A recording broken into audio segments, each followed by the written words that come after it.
Hi friends, welcome to my channel movie world. దేవరకి సంబంధించినటువంటి update. So రెండో song release చేశారు. ఫస్ట్ సాంగ్ పూర్తిగా మాస్ ఎలివేషన్స్తో హీరో ఇంట్రడక్షన్ మీద బేస్ చేసి అనిరుద్ అద్భుతమైనటువంటి మ్యూజిక్ ఇవ్వడం జరిగింది.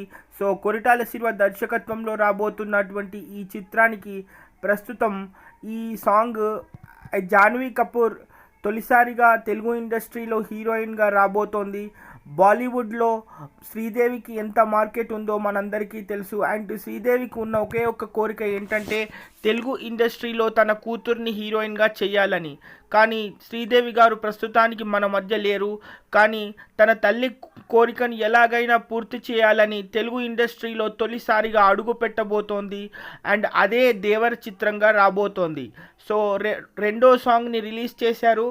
అండ్ ఇది పూర్తి మెలోడీ సాంగ్గా ఉంది. అండ్ నేను ప్రస్తుతానికి విన్నాను కూడా.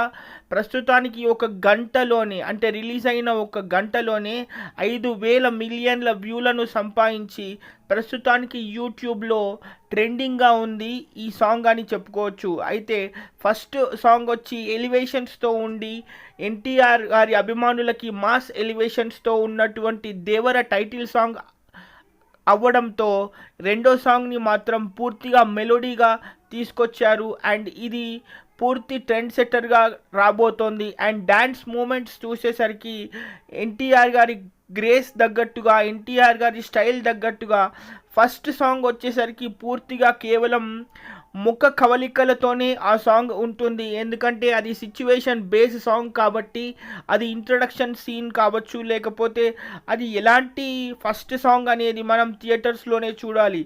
కానీ రెండో సాంగ్ వచ్చేసరికి పూర్తిగా మెలోడీ సాంగ్ అని మనకు అర్థమైపోయింది. అండ్ దర్శకుడు అనిరుద్ కూడా అద్భుతమైన మ్యూజిక్ ఇవ్వడం జరిగింది. కొరిటాల శివ గారి దర్శకత్వంలో ఈ సినిమా 2024లో అతి త్వరలో థియేటర్స్లోకి రాబోతోంది. ప్రస్తుతానికి చూడని వాళ్ళు ఎవరైనా ఉంటే ఈ సాంగ్ని దేవర #2 సెకండ్ సాంగ్ అని కొట్టి చూడండి. 3 భాషల్లో మీకు ఈ సాంగ్ కనపడుతుంది. అండ్ యూట్యూబ్లో ప్రస్తుతానికి ట్రెండింగ్గా ఉంది. అండ్ ఈ మూవీ వచ్చేసరికి పూర్తి కమర్షియల్ ఎంటర్టైనర్గా ఉంటుంది. అండ్ చిత్రానికి 2 భాగాలు ఉండబోతున్నాయి అని ఇటీవల చాలా సందర్భాల్లో నేను ఎన్నో వీడియోల్లో చెప్పడం జరిగింది, ఎన్నో షార్ట్స్లో కూడా చెప్పడం జరిగింది.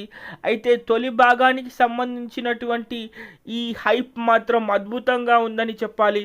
ముఖ్యంగా రెండో సాంగ్ రిలీజ్ అయిన తర్వాత చిత్రం మీద ఎక్స్పెక్టేషన్స్ ఇటు అభిమానులకు కానివ్వండి, లేక దర్శకుడికి కానివ్వండి, లేకపోతే ఎలాంటి ఎలివేషన్స్ కోసమైతే ఎన్టీఆర్ గారి సినిమాని అందరూ చూడ్డానికి వస్తారో అలాంటి ఎలివేషన్స్తో ఉండడంతో పాటు మంచి రొమాంటిక్ సాంగ్ కూడా ఉంటుంది అని రెండో సాంగ్ని రిలీజ్ చేసి అన్ని రకాల జానర్స్ ఉన్నటువంటి ఆడియన్స్ని తప్పకుండా థియేటర్స్లోకి తీసుకొచ్చే ప్రయత్నం చేసే భాగంగానే ఈ రెండో సాంగ్ని పూర్తి మెలోడీగా తీసుకొచ్చారు. ప్రస్తుతానికి రిలీజ్ అయినటువంటి గంటలోనే యూట్యూబ్లో ట్రెండ్ సెట్టర్గా ఉండడం, ప్రతి వాళ్ళు అంటే స్లో మ్యూజిక్ని, రొమాంటిక్ మ్యూజిక్ని ఎంజాయ్ చేసేవాళ్ళు ఈ సాంగ్ని చాలా ఇష్టపడుతున్నారు. అయితే కాపీరైట్స్ కారణంగా ఆ వీడియోని ప్రస్తుతానికి నేను యూట్యూబ్లో పెట్టలేకపోవచ్చు. కానీ మీరు చూడాలనుకుంటే మాత్రం దేవర #2 అని కొడితే సెకండ్ సాంగ్ తప్పకుండా సెర్చ్ బార్లో మీరు చూసినట్టయితే అది మీకు తప్పకుండా కనపడుతుంది. అండ్ అది 3 భాషల్లో ఉంది. అండ్ తప్పకుండా మీరు ఏ భాషలో అయినా ఎంజాయ్ చేయొచ్చు. కానీ నా పర్సనల్ సజెషన్ ఏంటంటే తప్పకుండా మీరు తెలుగులోనే వినండి. మీకు లిరిక్స్ కరెక్ట్గా అర్థమై చాలా ఎంజాయ్ చేస్తారు. ఎందుకంటే డబ్బింగ్ వర్షన్ చూసినప్పుడు నాకు అంతగా నచ్చలేదు. అది నా పర్సనల్ ఒపీనియన్గా చెప్తున్నాను. కానీ సాంగ్ మాత్రం చాలా బాగుంది. ఎన్టీఆర్ గారి గ్రేస్ కానీ, డాన్స్ కానీ అద్భుతంగా ఉందని చెప్పుకోవచ్చు. Stay tune for the further updates. నేను మీ అర్జున్ కుమార్, నా ఛానల్ మూవీ వరల్డ్.